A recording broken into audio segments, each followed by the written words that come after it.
Setelah dibombardir dengan banyaknya motor Cina yang masuk ke Indonesia beberapa waktu belakangan ini, seperti QJ Motor, Benda, dan kawan-kawannya, akhirnya produsen Jepang mulai melakukan perlawanan. Dan salah satu yang melakukan hal tersebut adalah Kawasaki dengan membawa motor terbaru mereka, yaitu Kawasaki Z900 2025.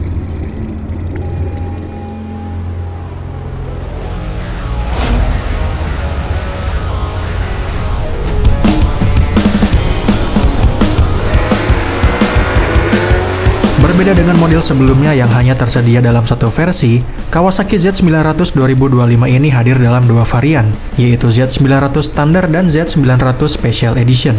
Kehadiran dari Z900 terbaru dari Kawasaki ini membawa kabar baik dan sekaligus kabar buruk nih. Kabar baiknya adalah harga dari Z900 2025 ini lebih murah dibandingkan dengan versi 2024-nya yang dijual dengan harga sekitar 260 jutaan. Sedangkan untuk versi 2025 ini, untuk versi Special Edition saja dijual dengan harga 219 juta, dan untuk versi standarnya dijual dengan harga hanya 199 juta. Nggak sampai 200 juta. Dan keduanya adalah harga untuk on the road Jakarta. Gimana, gokil kan? Emang agak sedikit mengejutkan, dan Kawasaki pun mengklaim untuk kualitasnya ini tidak berubah, masih sama, tidak ada material yang dikurangi, dan tidak ada fitur-fitur yang dikurangi juga. Ada apa ini dengan Kawasaki? Seolah-olah mereka mematikan anak-anaknya sendiri. Contohnya ZX-4R, harganya 240 jutaan, tapi cc-nya lebih kecil daripada Z900 ini. Ini kok cc-nya lebih gede jauh, tapi harganya malah lebih murah. Kenapa bisa begitu? Nanti kita akan bahas di akhir video. Sekarang kita bahas dulu spesifikasi dari motor terbaru ini.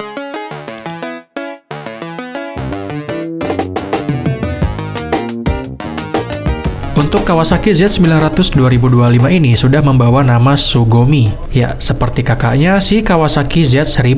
Hadir dalam dua varian yaitu versi standar dan special edition. Tentu saja terdapat beberapa perbedaan di antara kedua motor ini. Oke, kita bahas dari depan dulu. Untuk Z900 terbaru ini, desain lampunya sudah sangat berbeda total dengan Kawasaki Z900 versi sebelumnya. Desain lampunya dibuat lebih lancip dan lebih agresif, serta untuk keseluruhan lampunya sudah menggunakan LED baik untuk di lampu utama, lampu sen, ataupun lampu belakang. Lalu kita beralih ke agak bawah di bagian suspensi depan sudah menggunakan upside down, dan untuk versi standar menggunakan warna hitam, sedangkan untuk versi special edition menggunakan warna gold, yang sudah dilengkapi dengan beberapa pengaturan seperti rebound, kompresi, dan juga preload. Kita lanjut ke bawah lagi, di bagian cakram bagian depan, sudah menggunakan dual disc brake tentu saja. Untuk versi standar menggunakan kaliper Nissin, sedangkan untuk versi Special Edition menggunakan kaliper bawaan dari Brembo.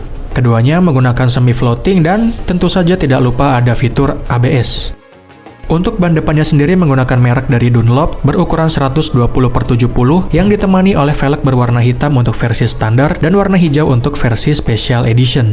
Kembali ke atas ke bagian kokpit, di bagian kemudi sudah menggunakan stang jenis fat bar, dan di bagian speedometer sudah di-upgrade dengan ukuran yang lebih besar dan kualitas yang lebih jernih.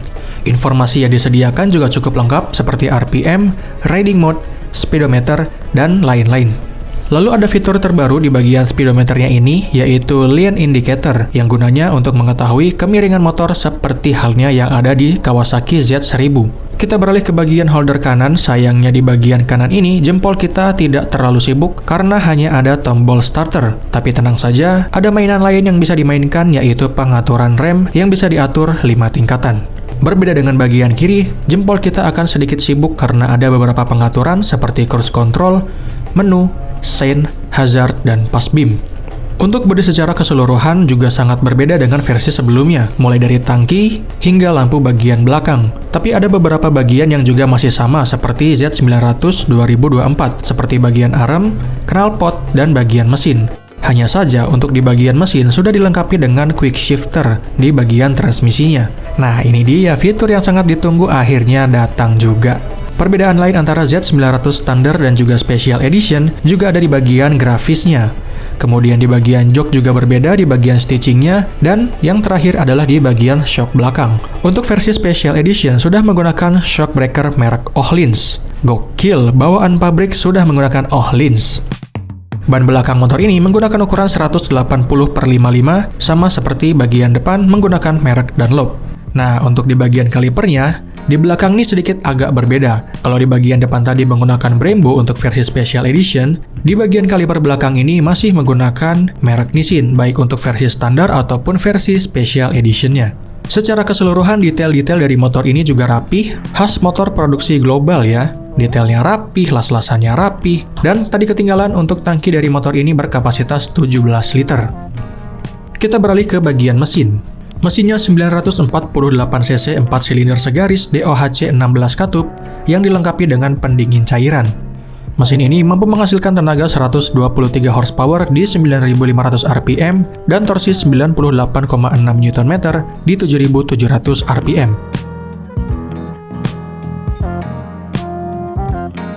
Nah, itu tadi adalah spesifikasi dari motor ini. Sekarang adalah kabar buruknya.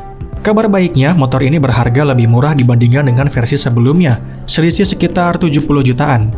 Dan kabar buruknya, harga yang murah ini hanya untuk 100 unit pertama. Informasi ini gue dapetin dari channel Otomotif TV. Dari 100 unit ini akan dibagi 50 unit Z900 standar dan 50 unit Z900 Special Edition.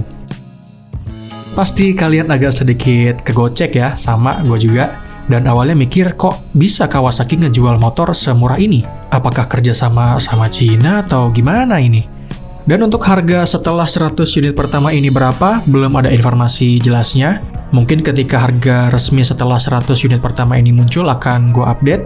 Tapi sepertinya untuk 100 unit awal ini akan habis oleh para reseller ya, dan para penghobi juga. Siapa cepat dia dapat.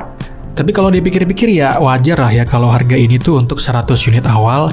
Karena kalau sampai harga Z900 terbaru ini bisa lebih murah dibandingkan versi sebelumnya, dan lebih murah dibandingkan motor Kawasaki yang cc-nya lebih kecil, itu sama aja kayak Kawasaki ngebunuh brandnya sendiri, ngebunuh motor-motornya sendiri. Gimana nih, apakah sudah tertarik untuk ngewar motor ini, berperang mendapatkan motor ini? Coba komentar di bawah. Dan mungkin sekian dulu pembahasan dari Kawasaki Z900 ini. Terima kasih untuk yang sudah menonton dan selamat berperang dan berjuang untuk kalian yang mengincar motor ini. Jangan lupa di like, subscribe, dan komentar. Sampai jumpa di video selanjutnya.